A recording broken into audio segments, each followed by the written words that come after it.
Et je vais vous demander, messieurs, d'abord ce que vous avez pensé de ce premier week-end en tant que suiveur, que rédacteur pour Motors Inside. Vous l'avez aimé ce week-end? On commence par toi, Thibaut. Alors oui, ouais, je l'ai vraiment beaucoup aimé ce week-end. Je trouve qu'on a assisté à une course assez palpitante, qui a vraiment répondu à nos attentes en fait. Intéressant. On le sait, sur une fin d'une ère aéro, souvent les écarts se réduisent et effectivement aujourd'hui, on voit que Red Bull a un peu comblé le trou avec Mercedes, qui a été peut-être aussi un peu amputé avec les réglementations de la FIA. Mais non, une très très bonne course, je trouve. Très très bonne course que tu as appréciée, toi, Thibaut. Ouais. C'est votre avis un peu, messieurs. Bastien, c'est aussi ton avis? C'est la meilleure course de la saison 2021, Bastien, cette course au Grand Prix de Bahreïn. Ah ben, si c'était la seule course de la saison, forcément, on pourrait dire que c'est la meilleure, évidemment. Mais en tout cas, ce Grand Prix a été particulier dans un sens, c'est que pour la première fois depuis tout bêtement le Grand Prix d'Italie l'an dernier, avec la victoire de Pierre Gasly, on a eu une bataille jusque dans le dernier tour, jusque dans les derniers mètres. Ouais, c'est Et vrai. donc ça, c'était un grand spectacle. Alors après, encore victoire d'Hamilton, 96e, si je me trompe pas, les records qui sont encore poussés. Mais Verstappen qui a offert, les deux nous ont offert une belle bataille. Ils sont restés propres, c'était magnifique de bout en bout. Et puis Voilà. de la bagarre à tous les niveaux. On va l'analyser en profondeur, hein. Tu as un peu dévoilé forcément ce qu'on va disséquer, Bastien. Toi, Guillaume, rapidement aussi, tu as aimé. Est-ce que je vais peut-être orienter ma question? Est-ce que tu as préféré la course aux qualifications? Oui, j'ai préféré la course aux qualifications parce que c'est la course, c'est l'ambiance, c'est tout ça, c'est le premier Grand Prix de l'année. Donc forcément, on est friand de Formule 1, donc on avait vraiment envie de voir ce que donne ce premier Grand Prix de l'année. Et en plus, on a eu du spectacle avec ce beau tracé de Bahreïn, Red Bull qui est enfin à la hauteur de Mercedes, enfin un duel qu'on attend, comme l'a dit Bastien. Donc vraiment, pour un premier Grand Prix, on avait tous les éléments pour bien se régaler et on s'est régalé. Alors, je ne sais pas si vous avez vu passer la note de Canal+, qui propose bien sûr à chaque fois sa note. Rapidement, on peut s'accorder sur une note rapidement. Moi, je mettrais un petit 16. Vous êtes d'accord avec ça, messieurs? 15, parce que je pense qu'il va y avoir encore mieux par la suite. Donc, je pense que 15-16, oui, c'est des notes que ça vaut, quoi. Vous êtes de cet avis, Thibaut et Bastien? Eh ben, 15, oui, je dirais 14-15 quand même, parce que il Ah, faudrait vraiment qu'il puisse y avoir encore plus de protagonistes pour la victoire, hein. Après, on s'en ah, plaindra pas. On a eu de la gourmand, bagarre. Bastien. Ah ben, oui, gourmand, parce que la saison 2020 nous a offert quand même des courses assez folles par moment. Donc, je pense qu'il faut se laisser une petite marge de progression pour les prochaines courses. Alors, dans le chat, on salue le chat, hein. Vous êtes là avec nous, vous êtes revenus progressivement, vous montez en puissance avec nous. On vous salue, n'hésitez pas à réagir à tout ce qu'on va dire et à la fin, on prendra vos questions. N'hésitez pas à poser vos questions dans le chat, hein. C'est aussi votre émission, c'est interactif, c'est Twitch. On a déjà des supporters de Thibaut, hein. Tes supporters sont présents dans le live. On a Marvin56 qui te salue. Donc, on pense au chat, on vous salue, bien sûr, vous êtes là avec nous ce soir pour le débrief de cette première émission que vous suivez sur le Twitch de Motors Inside. Allez, on va bien sûr faire un petit rappel, mais des résultats, bien sûr, avec Bastien, tu le disais déjà, la 96e victoire de Lewis Hamilton en carrière, qui a fini tout en haut du podium, mais tout juste 7 dixièmes devant Max Verstappen, 4 dixièmes d'écart en qualification, 7 dixièmes en course, c'était magnifique. Hamilton, Verstappen, Valtteri Bottas, qui quand même marque son premier podium de la saison, 2 Mercedes sur le podium, une Red Bull, finalement quelque chose quand même d'assez classique. Le top 10, on le déroule et vous allez peut-être l'avoir à l'écran d'ici quelques secondes. On s'active en régie, bien sûr, pour vous proposer un live de qualité. Le top 10, rapidement, Lando Norris, solide 4e. Sergio Perez, qui est remonté de sa 5e position. On va analyser la course de Checo Perez. Charles Leclerc, 6e pour Ferrari. Daniel Ricciardo, 7e. Carlos Sainz, 8e. Yuki Tsunoda, rookie, 9e, 2 points. Et Lance Stroll pour compléter le top 10. Alpine, pas dans les points.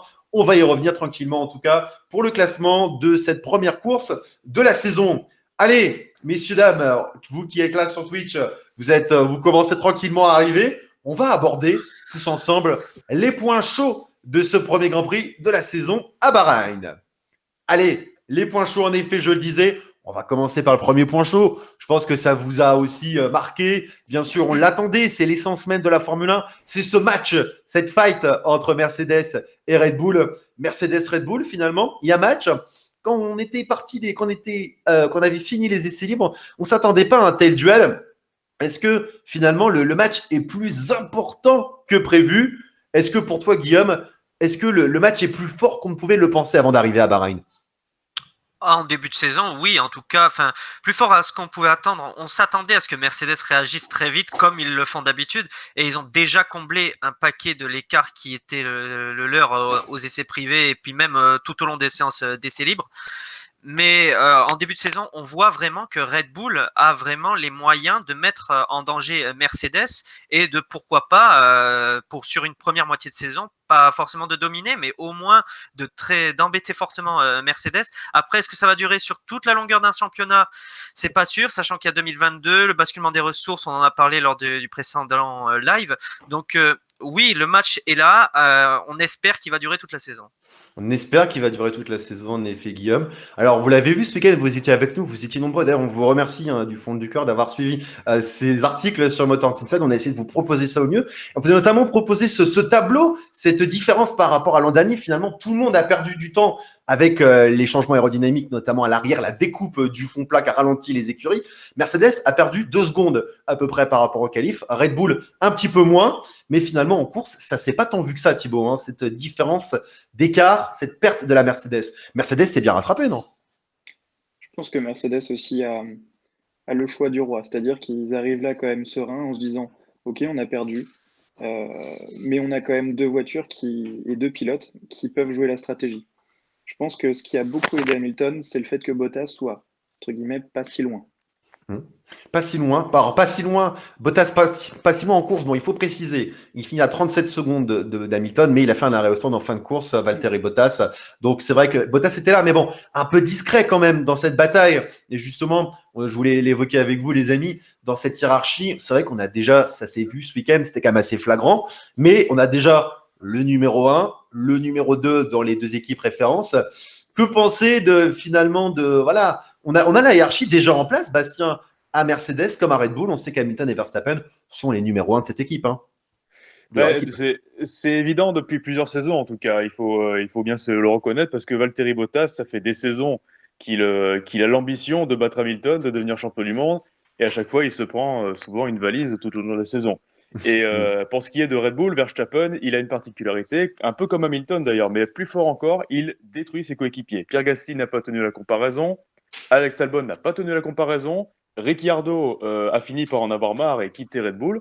Donc oui, la hiérarchie est déjà établie, mais attention quand même à Perez. Hein. Perez, autant en qualification, il peut être un peu plus loin que Verstappen, parce que c'est pas tellement son exercice, mais on a bien vu qu'en partant dernier, il peut revenir en 5e position avec un rythme très correct, pas si loin de Verstappen finalement. Donc Perez peut jouer des plus gros points que les anciens coéquipiers de Verstappen chez Red Bull. Alors, on parle de Perez, on va se focus tout de suite finalement sur Perez avant de se focus un peu plus sur ce qui a fait la polémique du 4e virage dans le 53e tour, ce dépassement de Max Verstappen. C'est vrai que la course de Perez, qu'on voit la course de Bottas, les qualifs de Bottas, mais surtout la course de Perez, c'est vrai que Perez, je crois, a été élu Driver of the Day d'ailleurs, il me semble, Guillaume. Qu'est-ce que toi tu as pensé de cette course de Perez? Il faut rappeler le contexte à ceux qui nous suivent ce soir sur le live, ça réagit déjà. Perez s'est arrêté, sa voiture s'est arrêtée net sur un problème électrique, visiblement, problème électronique. Sa voiture s'est arrêtée net dans le tour de formation, s'est arrêté dans l'avant-dernière ligne droite finalement. Il a pu reprendre, partir des stands pour finalement remonter jusqu'en 5e place au final. T'as pensé quoi, toi, de la course de Sergio Perez, Guillaume? Ah ben, le fait qu'il soit élu pilote du jour, c'était vraiment normal, quoi. Il a vraiment fait une course splendide. On pensait qu'il avait fini sa course même pas en ayant couvert un tour, donc déjà de pouvoir prendre le départ, c'était déjà un soulagement pour lui et pour Red Bull. Mais ensuite, c'est vraiment un tracé sur lequel il est extrêmement rapide. On rappelle que Perez, il a gagné sur la outer track du circuit de Bahreïn l'année dernière.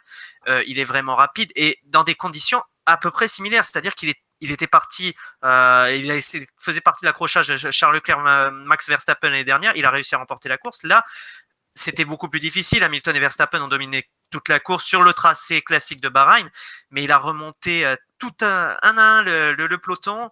C'était splendide et franchement, ils ne pouvaient pas mieux espérer que cette 5e place.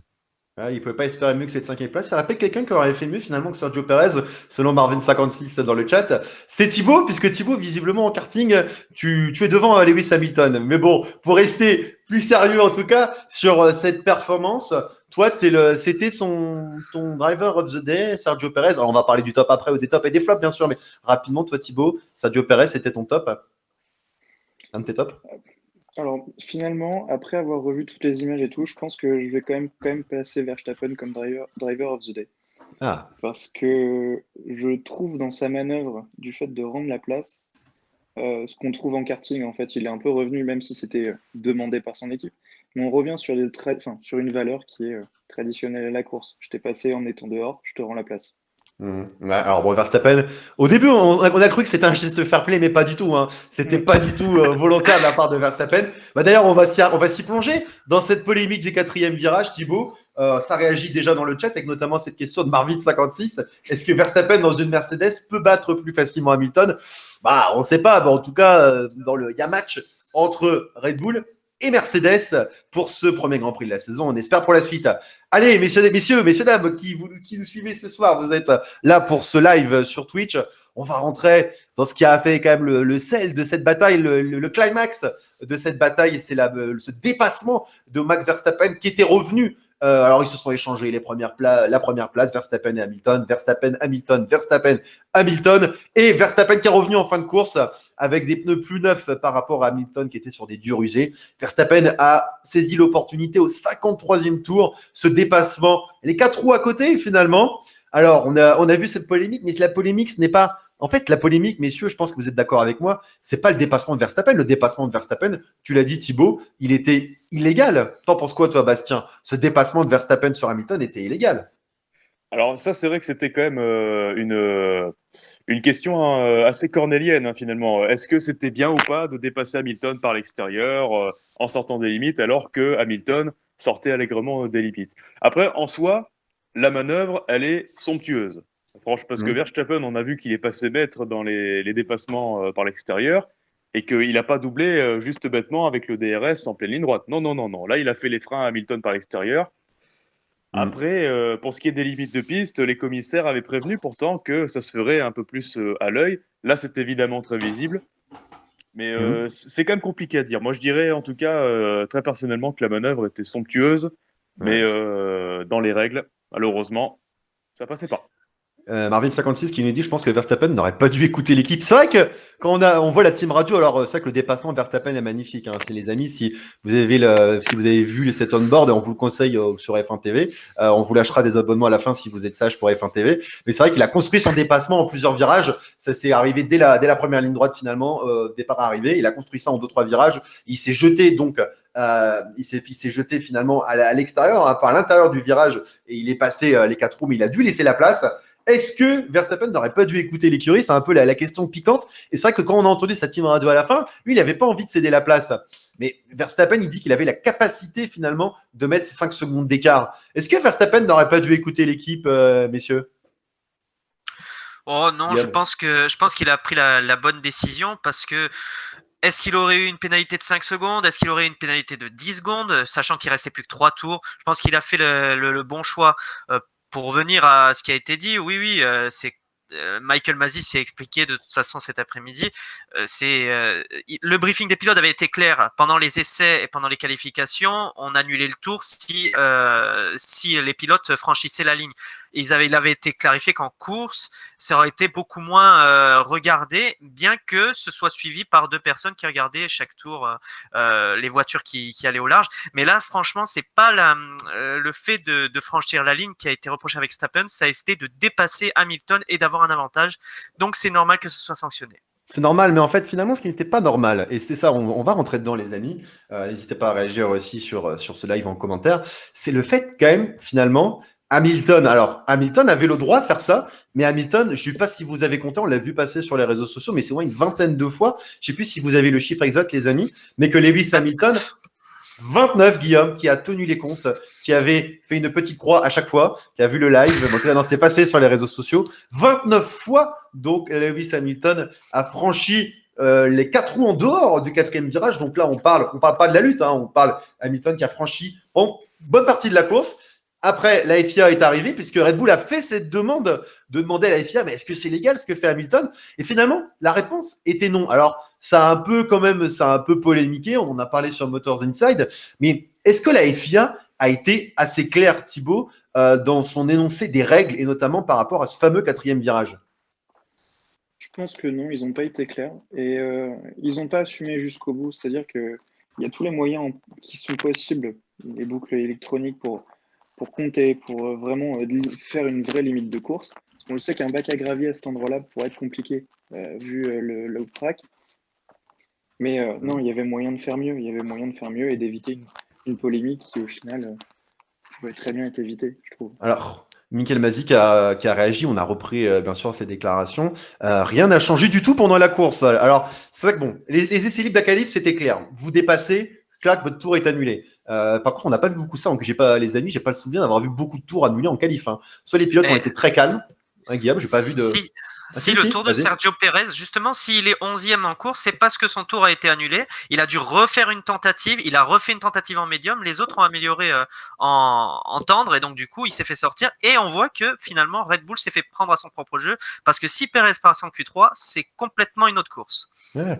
L'analyse de Guillaume, à qui rien n'échappe ce soir pour ce débrief. Ça a réagi aussi en commentaire. On a Varlouchka, notamment, qu'on salue, qui dit, et c'est vrai que c'est très juste, ils ont été clairs, mais c'était pas la bonne option. En fait, c'est cette histoire de tolérance. Je pense que Bastien, tu es d'accord avec moi. La FIA partait du principe, bon allez les gars, vous pouvez couper 2-3 fois, comme sur F1 2020, il n'y a pas de souci. Sauf qu'Hamilton l'a fait 29 fois. Donc forcément, c'est ce problème de tolérance, en fait. Tu comprends cette tolérance, un peu de ce let them race, Bastien, par rapport à ce virage 4? Dans le cas d'Hamilton, il faut bien savoir aussi qu'il prenait une demi-seconde, une seconde par tour par Verstappen. Donc qu'il aille à l'extérieur ou non, il se faisait quand même rattraper. Donc je pense, à mon avis, que les commissaires ont regardé ça aussi, que de toute façon, quoi qu'il fasse, ils n'en tiraient pas davantage. Donc à partir de, par contre, 29 fois, c'est étonnant parce que même si Hamilton perdait du temps, c'est quand même étonnant que ce jugement à l'œil n'ait pas été aussi efficace que ça, en sachant qu'il regardait fixement. 29 fois, ça fait beaucoup. Alors, il aurait fallu que ce soit un désavantage, en fait. Ouais, c'est ça. Il aurait fallu que ce soit un désavantage. Et c'est vrai que voilà, la règle était pas assez claire. On l'a dit, hein, on est un peu d'accord, on est un peu de ce même avis, en tout cas, pour ce qui a fait cette polémique du quatrième virage. Mais à la fin, Verstappen a dû laisser la position à Hamilton. Et c'est vrai qu'on a un peu cette petite frustration parce que finalement, les amis, c'est vrai que cette bataille, on a eu ce climax, ce dépassement, mais après, Max n'a pas réussi à repasser. Bon, après, les pneus Pirelli, même s'ils sont plus résistants, c'est difficile de suivre toujours quand même. Et c'est vrai que Thibaut, je te vois hocher de la tête. C'est vrai que moi, je suis un peu frustré. J'aurais voulu que la course dure encore 15-20 tours parce que, bon, Hamilton n'aurait pas voulu clairement. Mais je pense que Thibaut, tu es d'accord avec moi qu'on est un peu frustré finalement par cette bataille Hamilton-Verstappen? Ouais, on est un peu frustré parce que Verstappen a vraiment fait tout le travail pour aller doubler Hamilton. Il rend la place et derrière, ça doit être 3 ou 4 virages après. Il part en travers et je pense qu'à ce moment-là, il a surchauffé ses gommes et que derrière, c'était clairement impossible pour lui de remonter sur Hamilton. Et là, je pense qu'on a aussi vu la limite des pneus, qui ça va un peu en s'améliorant, les voitures se suivent un peu mieux aujourd'hui, mais on a atteint la limite, vraiment, je pense. On a atteint la limite finalement avec ce qui s'est passé entre Hamilton et Verstappen. Mais en tout cas, voilà, on pourrait en parler longtemps. Mais ça lance la saison, les amis. Ce duel Hamilton-Verstappen, la preuve, on en parle avec plaisir. Mais c'est ce qu'on attendait enfin. Quand on a 7 dixièmes d'écart à l'arrivée, moi j'étais clairement excité. Je pense que vous aussi, ceux qui nous suivez aussi dans le live de cette bataille Hamilton-Verstappen, on se projettera sur les perspectives, en tout cas, de ce que ça peut nous donner pour la suite. Mais à la fin, c'est Lewis Hamilton qui a remporté ce premier Grand Prix de la saison devant Max Verstappen. Allez, on va avancer quand même, sinon on sera encore là à Imola, les amis, pour continuer ce live. On avance, on a parlé de la polémique du quatrième virage, finalement c'est Red Bull l'arroseur arrosé, puisque c'est Christian Horner qui a demandé à la FIA et qui a un peu mis le truc en marche. Mais il fallait quand même tenter, et on voit tout de suite la pression qu'il y a entre Mercedes et Red Bull. Mais il n'y avait pas que dans ce Grand Prix de Bahreïn, il n'y a pas que 2 équipes, il y a toujours 10 équipes, et notamment ce midfield. Alors, je ne sais pas ce que vous en pensez, mais pareil, encore une fois, je suis très gourmand ce soir, mais je reste un peu sur ma faim parce que le midfield McLaren a clairement fracassé tout avec son moteur Mercedes. Quelle est ta vision sur cette course du midfield? Alors, on rappelle les résultats. C'est un peu Lando Norris qui était le best of the rest avec cette 4e place à Bahreïn. T'en penses quoi, toi, de ce midfield dominé par McLaren, Bastien? C'est pas étonnant. C'est pas étonnant parce que McLaren avait déjà fait d'énormes progrès depuis plusieurs saisons. En tout cas, c'était bien amorcé avec le passage au moteur Renault il y a 3 ans. Et puis après, la progression allait bon train. Carlos Sainz qui a réussi à scorer un podium au Brésil avec une pénalité. Norris qui attrape celui du Grand Prix d'Autriche l'an dernier. Et petit à petit, forcément, avec un moteur Mercedes qui est le plus puissant du plateau, le meilleur en tout cas, un châssis auquel a été parfaitement intégré le moteur, c'est pas étonnant. Parce que McLaren a en plus beaucoup travaillé sur cette intégration moteur et a fait bien travailler son châssis aussi. Donc, mais par contre, on s'attendait quand même. C'est vrai que je suis un peu d'accord avec toi, Alex, c'est que on se serait attendu à quelque chose d'un petit peu plus serré, en tout cas au regard de ce que disaient les essais de pré-saison. C'est vrai que finalement, c'est le duo McLaren et Lando Norris qui a commencé très fort son Grand Prix. Il a largement battu Daniel Ricciardo. C'est une surprise, ça, Guillaume, que Lando Norris, qui en qualif, si je ne m'abuse, a été battu par Ricciardo, s'est finalement envolé en course. Lando Norris, petite sensation quand même, avec sa 4e place, loin devant les autres, loin devant Ferrari notamment. Lando Norris, oui, a fait une super course. Est-ce que c'est une surprise? Je pense pas, puisque c'est quand même le premier Grand Prix de Ricciardo, premier Grand Prix avec le moteur Mercedes, c'est le premier Grand Prix pour McLaren. Il a fait une course honnête. Norris est souvent très bon en début de championnat, historiquement, que ce soit dans les formules de promotion ou même en Formule 1. On l'a vu, il a fait podium en Autriche dès la première course l'année dernière. Oui, il a fait une super course. Après, je suis pas totalement d'accord. Je pense que le midfield est plus serré que ce qu'on pense, puisqu'on a quand même Leclerc qui fait une super course, qui finit devant Ricciardo justement. Gasly, s'il se plante pas, à mon avis, il joue avec Daniel Ricciardo, avec Charles Leclerc. Et je pense que Aston Martin et Alpine, même s'ils sont un peu en retrait, ils se sont quand même bien loupés sur ce Grand Prix. Mais je pense qu'ils seront quand même mieux sur d'autres circuits un peu moins typés que celui de Bahreïn. Donc, je pense que la lutte va être très intéressante, notamment avec AlphaTauri, parce que avec Tsunoda, que je crois est ton coup de cœur, Alex, je pense que il y a de quoi scorer et ça pourrait être peut-être la bonne surprise au moins de ce début de saison. Comment sais-tu, Guillaume, que Yuki Tsunoda est l'un de mes top flops? L'un de mes top. Je sais pas du tout. On le verra dans quelques minutes, en tout cas, pour le top flop, qu'on va voir tous ensemble. La bataille du midfield qui était donc avec Ferrari, mais bon, aussi Ferrari, donc McLaren largement devant Ferrari. Mais Ferrari, c'est quand même une belle satisfaction. Quand on reprend ce tableau un peu des différences de temps entre 2020 et 2021, Ferrari est au sommet, mais bon, vu la SF1000 en même temps, ça pouvait pas être beaucoup mieux. Ferrari, on ne peut qu'être satisfait. Ferrari est à sa place où Ferrari peut faire encore mieux en l'état de la situation, Thibaut. Ferrari, je pense, ne sera jamais à sa place si elle est 3e, 4e, 5e. C'est pas la place qu'elle vise. Après, je pense qu'il faut se satisfaire de ce qu'ils réussissent à faire et de se dire c'est pas si mal parce qu'ils sont partis de tellement loin avec un moteur qui était tellement loin, un châssis qui suivait pas. Et de se dire qu'ils ont quand même réussi à mettre 2 pilotes dans le top 10, c'est pas si fréquent ces derniers temps. C'est vrai qu'on pourrait regarder, mais en tout cas, Sainz et Leclerc ont déclaré qu'ils étaient déjà tournés focus vers Imola, ils sont impatients. On sent que c'est un duo qui vit bien aussi, qui a le même style de pilotage, différent un Leclerc-Vettel, c'était finalement différent dans le pilotage. Donc, c'est des bonnes perspectives pour Ferrari avec la 6e place de Leclerc et la 8e place de Carlos Sainz au constructeur. Ferrari, je regarde mes fiches, mais 4e derrière McLaren. Finalement, on déroule un peu ce classement des constructeurs. Mercedes, bien sûr, au top devant Red Bull de ce classement constructeur. McLaren 3e, Ferrari 4e. Dans le chat, on n'est pas déçu de la bataille. Ça annonce du beau, nous dit Varlouchka. Baratino nous dit que cette lutte va être terrible avec Ferrari et AlphaTauri. Alors, AlphaTauri, tu l'évoquais, Guillaume. C'est vrai que AlphaTauri était là, finalement. Alors, samedi, on était très hypé avec cette Q1. C'est le Q1 Yuki Tsunoda 2e qui nous claque un super temps. Pierre Gasly 4e. Pierre Gasly 5e de la qualif. Yuki Tsunoda piégé parce que AlphaTauri s'est vu comme un grand d'un seul coup en mettant les médiums, ce qui n'a pas marché. Mais finalement, AlphaTauri, c'est vrai qu'AlphaTauri, pour moi, je pense que c'est Ferrari, voilà, ils sont à leur place, mais AlphaTauri, moi, j'attends beaucoup d'AlphaTauri. Je ne sais pas ce qu'on peut penser de ça. D'abord, il faut reprendre la course d'AlphaTauri. Pierre Gasly, on en parlera un petit peu après, mais cet accrochage avec Daniel Ricciardo, et Yuki Tsunoda, qui est aussi l'un de nos points. Je disais le show Yuki Tsunoda sur cette première course. Que pensez-vous de cette course de Yuki Tsunoda qui a dépassé Fernando Alonso? Ça, c'était incroyable. Que pense par exemple Thibaut, toi? Thibaut, tu en penses quoi de cette course de Tsunoda qui nous a gratifié de 2 beaux dépassements à chaque fois dans la ligne droite de départ arrivé vers le premier virage, sur Alonso au milieu de course et en fin de course Lance Stroll. Toi, t'en as pensé quoi de Yuki Tsunoda, Thibaut? Alors, je suis pas étonné de Yuki Tsunoda. En F2, il a fait vraiment de très belles choses. Après, aussi, il faut réussir à se mettre en tête que c'est un rookie et je pense qu'il a vu cette course-là comme vraiment l'objectif de sa carrière et il devait piloter à 120% comme tout rookie qui débute en F1. Ouais. Et je lui souhaite pas, hein, pas du tout, mais il faudra voir un peu sur le long terme, sur toute la saison. Mais au niveau des dépassements, on sent bien le style japonais. Ça dépasse.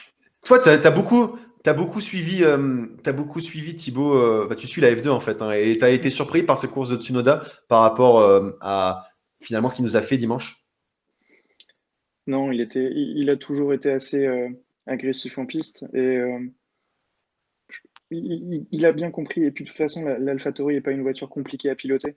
Donc je pense qu'il a fait avec ce qu'il avait et il l'a bien fait. Mhm.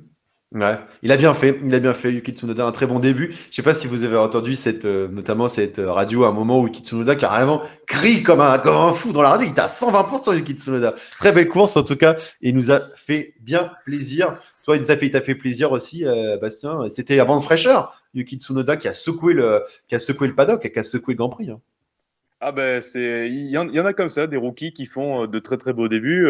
J'ai même un exemple, alors ça va vous faire rire, un exemple très concret pour son premier Grand Prix, Magnussen qui score un podium.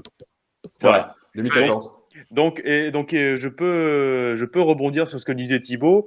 Il faut voir un petit peu sur le reste de la saison. Alors après, Tsunoda, on peut pas remettre en cause son talent ni sa rapidité. Il a vite pris le pli de son AlphaTauri à moteur Honda. Mais attention quand même, est-ce que en cas de coup dur, est-ce que si jamais il subit un petit peu l'expérience de Pierre Gasly, il ne va pas se sentir un petit peu plus diminué? Ça va dépendre. Mais après, on a remarqué que bien souvent, les Japonais ont une grande particularité, c'est qu'ils ont beaucoup d'abnégation, qu'ils ont une philosophie assez différente des pilotes occidentaux en général. Ils sont très impliqués. Et puis, comme le disait Verstappen à propos d'Honda, ils sont très émotifs, les Japonais. Ils prennent beaucoup les choses à cœur et que tant qu'ils sont là, ils vont en profiter, ils vont pousser à 100%.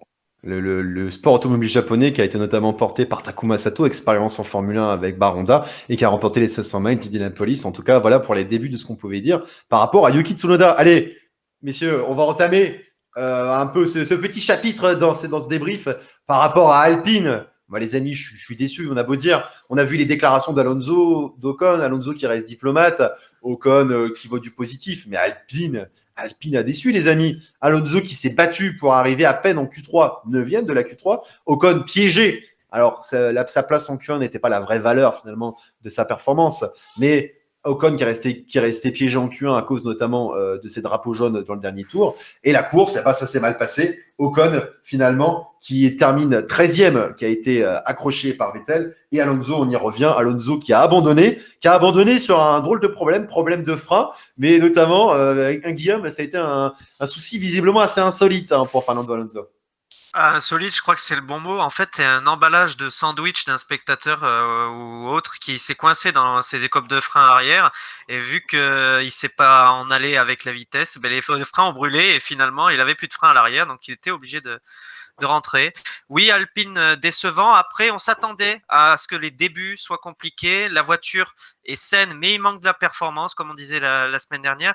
On est rassuré quand même sur le niveau de compétitivité d'Alonso. Je pense qu'on n'en doutait pas trop, mais quand même, il s'est rassuré aussi lui-même. Q3, à un moment donné, il est même 6e, Alonso. Donc finalement, il avait, quand les pneus allaient bien, il était dans le match. Par contre, l'Alpine manque de performance. Elle use beaucoup les pneus parce que c'était souvent la première à rentrer au box. Donc, c'est vraiment le problème sur lequel travailler. Il y a de la performance à tirer. Je pense qu'ils peuvent s'améliorer, mais il y a du travail pour attraper McLaren et Ferrari et même AlphaTauri qui est devant. Alpine, toi, tu es aussi déçu finalement, Thibaut, de sa première course. Alonso dit on va dans la bonne direction. Est-ce qu'Alpine va vraiment dans la bonne direction, selon toi, sur ce qu'on a vu ce week-end, Thibaut? Je pense qu'Alpine va dans la bonne direction, mais la bonne direction 2022.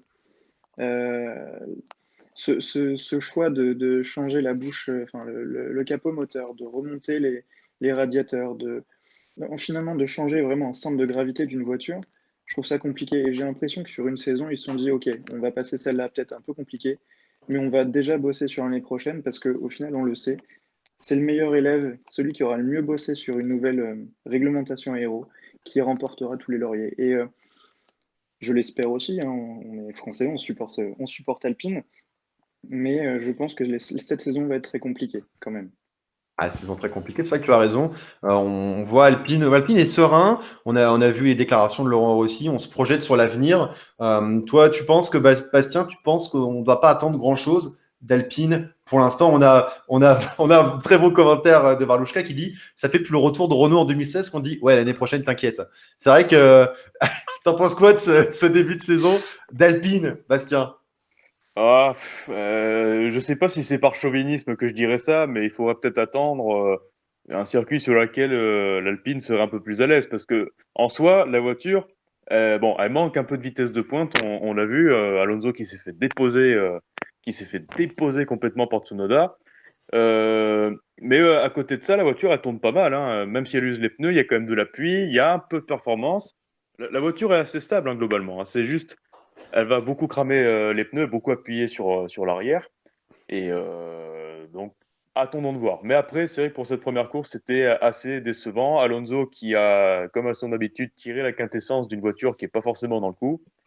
Et Ocon qui a pas pu, qui Ah. malheureusement a subi sa mauvaise qualification.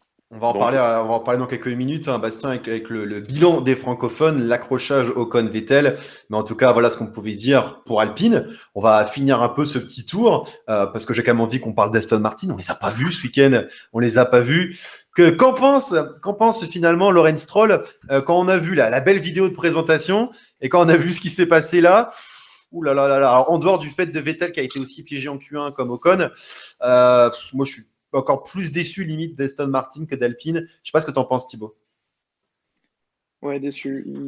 On a l'impression que, enfin, ça va peut-être être méchant, mais on a l'impression que la communication marche mieux que la voiture. Ouh, Euh, ils, ça c'est ils ont violent. fait, enfin, il y a une voiture qui est sublime. Enfin, le retour d'Aston Martin, enfin, je pense que beaucoup en ont rêvé. Et alors le résultat est fade, mais alors d'un fade, euh, Stroll fait une course moyenne. Enfin, bon, il fait avec ce qu'il a, mais franchement, j'aurais presque ne pas voulu voir Vettel de la course parce que ouais. c'était catastrophique. Je crois que Mark Webber a déclaré ce week-end que Vettel n'était pas un pilote fait pour le milieu de peloton. Alors ça, c'est dur aussi, hein. Ça, franchement, ouh, alors c'est vrai que Vettel, ouais, bah Vettel, voilà, il a pas eu une belle Q1. Après, il s'est fait piéger en Q1. Après la course, bah, il tente de remonter. Il est fautif. On va en parler. Bon, même, on balance maintenant, hein, mais Vettel, il est fautif sur cet accrochage vers la fin de course avec Ocon. On est dans la ligne droite de départ-arrivée vers le premier virage. Mm. Et Ocon se décale légèrement, mais Vettel tape l'arrière. Un peu comme finalement à Silverstone avec Verstappen en 2019, je crois, ou 2018, je ne sais plus les amis. Mais c'est vrai que c'est Vettel le fautif dans cet accrochage, Bastien, avec Ocon. Si on devait établir un pourcentage, je dirais 70% Vettel au niveau des fautes, 30% Ocon. Ouais. Parce que Vettel, Vettel, il a bien vu que de toute façon Ocon était passé, il y avait pas à lutter. Et puis il a fait exactement le même coup qu'à Verstappen à Silverstone il y a 2 ans quand même, hein. Mm. Sauf que heureusement il l'a pas foutu dans les graviers. Mais ouais, Mm. plus Vettel qu'Ocon. Après, Ocon aurait très bien pu continuer à défendre un petit peu à l'intérieur plutôt que de se rabattre. Au pire, Vettel aurait eu l'aspiration, il aurait pu défendre plus tard. Et dans le sinueux, Ocon aurait pu garder l'avantage. Donc voilà, Ouais. Ocon aurait pu se montrer peut-être un peu moins agressif en ne Ah revenant ouais. pas sur la trajectoire. Mais Mm. je dirais plus la faute de Vettel quand même, ouais. Ocon, quand même un peu responsable quand tu dis ça, Bastien, Guillaume, pour clore un peu cet accrochage entre Vettel et Ocon. Tu penses que Ocon est aussi un peu responsable finalement? Alors, quand il y a un accrochage, forcément, hormis si quelqu'un nous rentre derrière, il y a forcément une faute des deux. Mais je pense que Vettel est fautif à 300%, quoi. Il se rabat, mais malheureusement, c'est pas la première fois, Sébastien Vettel. On est malheureusement trop mal habitué à le voir souvent dans des situations comme ça. Pour un 4 fois champion du monde, ça fait un petit peu tâche, mais c'est sûr que ouais, on s'attendait à autre chose de Vettel chez Aston Martin, au moins pour un premier Grand Prix.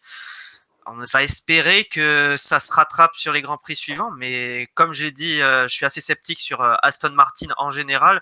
J'espère que Vettel va pouvoir porter cette équipe parce que pour le moment, il se rabat sur Stroll qui a fait du Lance Stroll finalement dans cette course, c'est-à-dire il est là mais un peu nulle part, quoi. Ouais, on l'a pas vu, c'est vrai on l'a même pas vu trop, on l'a pas vu dans la retransmission. Dépassé en fin de dans le dernier tour par Yuki Tsunoda, Lance Stroll qui a pris le dernier point de ce top 10, de ce premier top 10 de la saison. Allez, on va finir un peu ce grand tour qu'on a fait l'analyse des équipes du midfield. On va peut-être pas parler non plus de Williams et Alfa Romeo qui ont été un peu plus discrets, même si voilà, il y a quand même des choses à dire. Mais moi, je voudrais qu'on finisse sur As, sur cette partie. As en grande difficulté. Alors, est-ce que c'est plus la faute? Alors, on va planter le décor. Nikita Mazepin qui nous fait donc 2 détaqués en Q1, mais un problème de brake by wire, donc problème à l'arrière de sa voiture. Il freine, la voiture part toute seule en glisse et se cale complètement en plein milieu de la trajectoire en fin de Q1. La course, c'est la faute de Nikita Mazepin. C'est ce qu'il a dit en tout cas. Un coup de raquette, 2 coups de raquette même, et le deuxième, je pars dans le 3e virage en face du lieu du crash avec Romain Grosjean. On a eu un petit peu peur.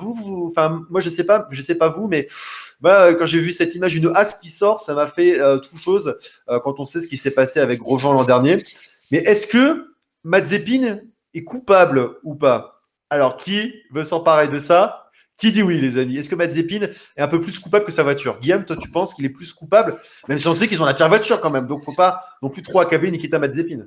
Voilà, exactement. Quand on va revenir sur les top flops, forcément, As va ressortir à un moment donné. On s'attendait pas à autre chose. On s'attendait pas à autre chose puisqu'on s'attendait à ce que, même dans la communication de As, ils avaient dit 2021 c'est à la poubelle, on se concentre sur 2022. Mais donc déjà, la voiture est une voiture de l'année dernière avec très peu d'évolution, de rookie. Donc ça va être difficile pour le développement. Ouais. Mais on a vu quand même, si on compare ce qui est comparable, c'est-à-dire Mick Schumacher, Nikita Mazepin, on a vu un Schumacher beaucoup plus appliqué, beaucoup plus lisse dans la communication. On a vu qu'en EL2, Mazepin se plaignait déjà en jurant de sa monoplace, ce qui n'est pas tellement utile pour les ingénieurs pour développer la voiture. Mais donc, on a vu Mazepin en F2, ça fait de temps en temps, ça fait des performances et compagnie, mais sur l'ensemble d'une saison, c'est souvent très brouillon et on l'a vu dès le premier Grand Prix, on a vu ce à quoi on doit s'attendre pour au moins la première saison. Moi, je trouve que ouais, c'est ça, Guillaume. Moi, je trouve que je lui disais, la voiture, elle est dangereuse. Alors, dans le chat, on a un bel échange entre Baratino et Varlouchka. Mazepin a planté le décor lui aussi. Bravo, bravo Baratino. C'est vrai que Mazepin, finalement, a fait plus de tours de formation que de tours en course. Et Varlouchka qui dit que c'est une savonnette cette As. Et cette voiture est dangereuse pour vous. Voilà, moi, je vous dis, As, qu'est-ce qu'on peut attendre à part rien. Moi, ça fait de la peine pour Mick Schumacher. J'ai de la peine pour Mick Schumacher. Bastien, je ne sais pas si tu es d'accord avec moi. Quand on sait Mick, fils de Michael, premier Grand Prix. Alors, il a fait un attaquer aussi, Mick Schumacher, et il finit à une anonyme 16e place. Il n'est pas dernier classé parce que Gasly et Latifi se sont classés 17e et 18e. Mais tu as eu mal pour Mick Schumacher, Bastien? Dis-moi oui. Forcément, un fils de Schumacher qui se retrouve aussi loin, voilà. Mais si je devais tempérer le truc, il faut pas oublier que son père a commencé dans une toute petite équipe aussi en 91. Petite équipe 91 était un peu Jordan, c'était quand même autre chose. Oui, non, mais c'était mieux, d'accord, mais il n'était pas arrivé directement chez McLaren, Ferrari, voilà. Voilà, enfin, quand je dis petite équipe, je veux dire pas ténor en tout cas. Donc après, bon, il a un parcours qui est différent de son père, bien sûr, et puis il savait que ça allait être compliqué et que cette année-là, à défaut de dire que j'ai mal pour Schumacher, je dirais plutôt que je suis content de savoir que cette expérience, ça peut le rendre encore meilleur pour 2022. Je pense parce que contrairement à Mazepin, je pense que Schumacher n'a pas ce côté tête brûlée et un peu têtu que peut avoir Mazepin. Schumacher sera plus appliqué et si jamais la Haas 2022 est réussie, on verra Schumacher qui aura énormément appris avec une voiture vraiment pas terrible. Ah, donc toi, tu penses que cette expérience peut lui servir. On a un très bon commentaire de Baratino là, qui, pour moi, prend la tête des viewers, qui est pour moi le viewer of the day. Nous élirons le viewer of the day. Surveillez le chat, les amis. Mais Ah qui dit, oui. c'est vrai que Michael, en 91, c'est vrai que son premier Grand Prix, mais c'est un problème mécanique sur sa Jordan, mais il s'était arrêté dans le premier tour et à Spa-Francorchamps. On salue dans le chat aussi, juste pour Maté qui nous rejoint avec une très belle analyse technique. Nous avons Jean-Louis Mancé qui nous rejoint. On le salue juste pour Maté. Thibaut, toi, il me semble que ton casque dans le décor ne serait pas un casque de Michael? Si. Et Hein? je vais essayer d'être partial. Alors, donc, Euh, rapidement sur Mick Schumacher, de toi, pas tu être penses partial. que ça va être une saison qui peut être utile pour sa carrière? C'est un peu ce que nous disait Bastien entre les lignes. Utile, je sais pas, parce que il va être dans une voiture qui est extrêmement compliquée à piloter, qui a pas d'appui. Euh, il s'entend pas avec son coéquipier, donc il y aura déjà zéro échange. C'est vrai. Je pense que la seule chance qu'il a, c'est que, à mon avis, le team le soutient et le team est un peu galvanisé de bosser avec le fils Schumacher. Mais en soi, la voiture est dangereuse. Enfin, personnellement, je comprends toujours pas pourquoi Mick est chez Haas et Antonio est chez Alfa Romeo. Oh, ah, on n'allait pas parler d'Alfa Romeo, mais Mm. finalement Thibaut qui sort la punchline sur Alfa Romeo. Si Fred Vasseur est là dans le chat, il peut nous expliquer pourquoi finalement Antonio Giovinazzi. On l'avait un peu expliqué dans le premier live, hein, si vous étiez avec nous, et le replay est là bien sûr pour vous, mais on avait expliqué un peu forcément Antonio Giovinazzi, pilote italien, important pour la marque Alfa Romeo. Mais toi, ouais, voilà, Mick Schumacher, tu aurais préféré le voir chez Alfa Romeo. Le moment fort du week-end, c'est un peu ce qu'on a fait au début du live finalement. Can you hear me? Can you hear me? Kimi Räikkönen avec Julien Simon-Chotin. Mais alors, Alfa Romeo, on était un peu hypé avec la qualif, on était plus proche. Mais bon, c'est un peu retombé. Alfa Romeo, voilà, trop discret pour l'instant. Räikkönen, quand même 11e. Je regardais le classement, mais un peu en retrait. Vous êtes déçus? Allez, en deux mots, parce que sinon, on va finir lundi matin, la semaine prochaine. Mais Alfa Romeo, en deux mots, Guillaume, toi, t'es un peu déçu aussi, un peu dans les flops finalement? Non, je suis pas déçu. Au contraire, je trouve que ils ont fait un step en avant. Ils étaient plus avec Haas et Williams l'année dernière que avec Aston Martin et Alpine, avec qui ils se sont battus toute la course. Donc non, je suis pas déçu. Je pense que c'est leur place. Ils vont devoir viser les points quand l'occasion va se présenter. Donc non, je suis pas déçu pour Alfa Romeo. Et juste pour conclure sur As, je voudrais rajouter quelque chose. C'est ce qu'on a souvent dit. On a souvent reproché à Grosjean et Magnussen d'avoir des analyses techniques pas forcément pertinentes, et que c'était leur problème de pilotage, qu'ils n'arrivaient pas à conduire la voiture. Mais là, à mon avis, ils doivent être bien contents d'être à la maison et de pas pouvoir conduire cette auto et d'avoir un autre avenir devant eux. On a Baratino qui dit on comprend Grosjean et Magnussen finalement. C'est vrai que Romain Voilà. Grosjean qui s'engage en IndyCar. En tout cas, voilà, et on a aussi Baratino qui dit Alfa Romeo a un line-up qui fonctionne, il est plus du bon avis. Et Valouchka, je pense qu'il a apprécié le tacle. Enfin, le tacle, alors, tacle, on se remet dans le contexte. Hein. Nous, on est là que, voilà, en tant que passionné, on aimerait voir Mick Schumacher. En fait, malheureusement, Antonio Giovinazzi n'a pas le pédigré, la famille, l'histoire. Donc, voilà, il faut replacer les choses. Mais le petit tacle qui a été adressé à Antonio Giovinazzi qui va peut-être quand même nous faire mentir cette saison.